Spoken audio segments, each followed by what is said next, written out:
Hey guys, welcome back to our YouTube channel. Hope you're all doing well. So in today's video, we will discuss the top 5 best budget laptops under $500.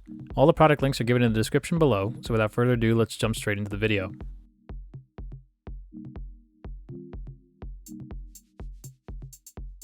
Best 14-inch, Dell Inspiron 14. Dell tends to reserve the line for its cheapest and clunkiest consumer-grade computers. This 2-in-1 borrows a handful of elements from higher-end laptops, including a metal lid, a fingerprint reader, surprisingly great speakers, and a sharp touchscreen that flips around into a tablet mode. However, further inspection reveals where the compromises lie. The display is on the dim side, the chassis is part plastic, and the trackpad has a chintzy click mechanism, and the laptop is heavier than high-end computers with similar specs. It comes in a single color scheme called Mist Blue. Still, it's a subtle hue that only covers the aluminum lid and is barely distinguishable from the gray matte plastic chassis underneath. Despite the use of plastic, this is a sturdy machine. You'll hear a creak when grabbing the laptop, but its corners and the keyboard barely flex under pressure. The 1080p touchscreen has a glossy finish with edge-to-edge glass that helps reinforce the laptop's premium look.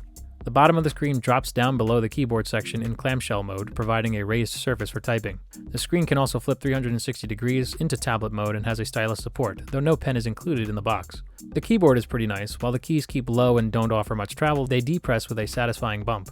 None of the squishes or wobbliness you'll find in cheaper keyboards. For a laptop with an AMD Ryzen 7 5700U processor on board, the performance is just about what you'd expect. It tears through multi-threaded tasks such as video encoding and feels sufficiently zippy for web browsing and document editing. The laptop remained calm and quiet while juggling multiple apps, browsing tabs, and downloads. Overall, it's a sturdy laptop with solid performance, a convertible touchscreen, loudspeakers, and a convenient fingerprint reader. But the trade-offs you'll make in pursuit of that lower price, most notably the dim display and stiff trackpad, might keep you from outright loving it.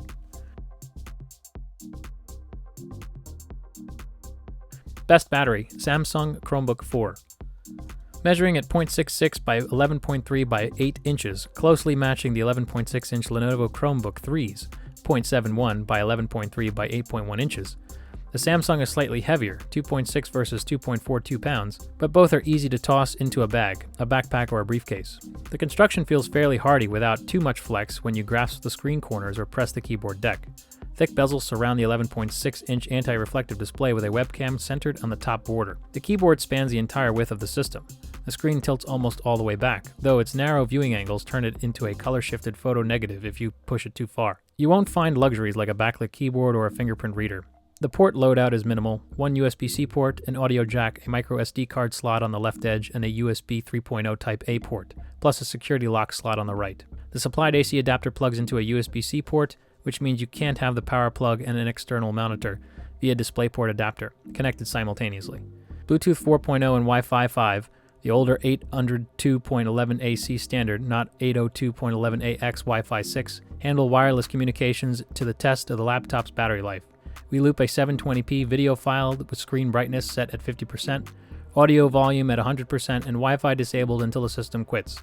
Suppose a Chromebook's internal storage isn't big enough to hold the video. In that case, we play it from an external SSD plugged into a USB-C port. It gets the job done, but in the manner of a space-saver spare tire instead of a high-performance radial. If you can afford a higher-priced and better-equipped laptop, you'll have a much more enjoyable ride.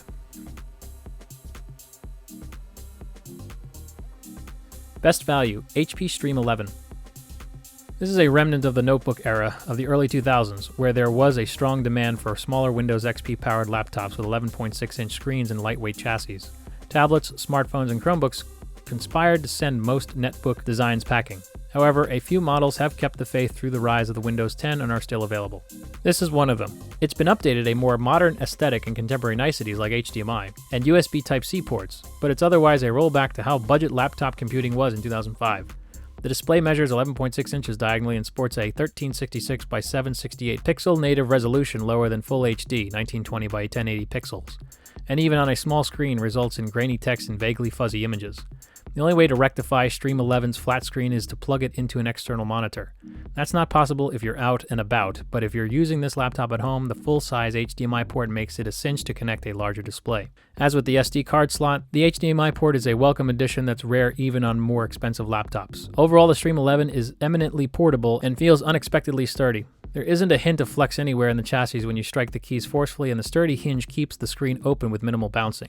The keyboard lacks backlighting under the keys, which isn't something we'd expect on a laptop at this price, but it does have a function row and well-spaced keys. It is an acceptable option for people who need decent looking, compact, and lowest possible cost Windows laptop for simple tasks like answering emails and checking the weather.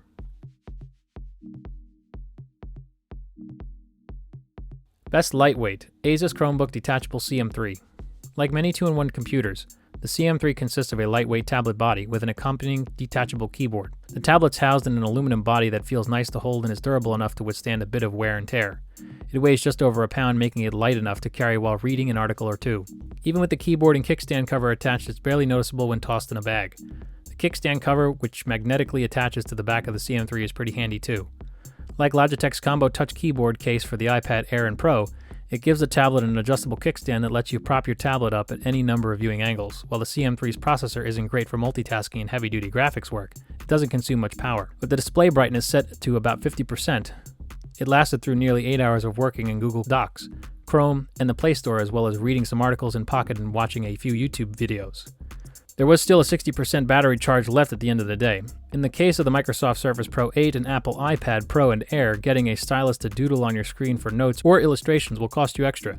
But you get the one included with the CM3 in the box along with the keyboard and kickstand covers. Better than that, there's a place right in the tablet to hold the stylus when not in use.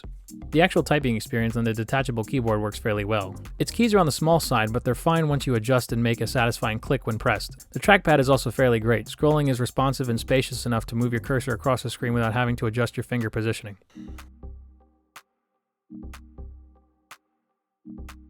Best overall, Acer Aspire 5. The name has always been a bit of an intelligent branding since the series is positioned as a better-than-average pick among budget laptops, a notebook you can afford. Still with the features and performance you aspire to. It hasn't always hit the mark, but the company has produced solid economic choices yearly. Measuring 0.7 by 14.3 by 9.4 inches and weighing 3.9 pounds, the Acer is far from featherweight, but it's not too bulky to throw in a laptop, bag, or backpack. The construction combines metal and plastic with uniform finish, making it hard to tell where one ends and the other begins. The lid is covered in aluminum, but the rest of the chassis is pretty sturdy plastic. The laptop is large enough for a full-size keyboard with a numeric keypad, though the latter has half-width keys. The keyboard is backlit for visibility in dim rooms, and the tiled keys are reasonably comfortable to type on. The narrow keys on the keypad aren't as comfortable, but any number pad is better than none if you're doing a lot of data entry in spreadsheets. The touchpad is extra wide, giving you a spacious surface for gesture controls as well as basic clicking and scrolling. It doesn't skimp on connectivity, with plenty of ports that'll free you from having to bring along a hub or adapter. On the laptop's left side are 3 USB 3.2 ports, 1 Type-C and 2 Type-A's, an HDMI video output, and a compact Ethernet jack. On the right, you'll find a third USB-A port, a 3.5mm audio jack, and a Kensington lock slot to physically secure the machine. The Wi-Fi 6 handles your networking needs, assuming you don't use the Ethernet port. Bluetooth is available for wirelessly connecting headsets, keyboards, and mice. It relies on integrated graphics instead of an AMD or NVIDIA dedicated GPU. It's naturally limited in graphics performance. It's okay for office productivity, streaming media, and even light photo editing. Still, if you're looking to play the latest games, you'll have to look elsewhere.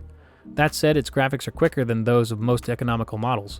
The laptop's battery life, by looping a locally stored 720p video at 50% screen brightness and 100% audio volume with Wi-Fi and keyboard backlighting, turned off until the system quits. We also see a Datacolor Spider X Elite monitor calibration sensor and software to measure the screen's coverage of popular color gamuts or palettes and its brightness in nits, candelas per square meter. Made to tread the line between budget and mid-range laptops, this has a tightrope to walk, balancing an affordable price and capable features. The latest version handles that balance reasonably well. However, some rough spots are hard to ignore, like the lackluster display and missing biometric touchscreen features. But on the whole, it delivers what the Aspire line has always promised, a better than bare-bones laptop for consumers in tight budgets.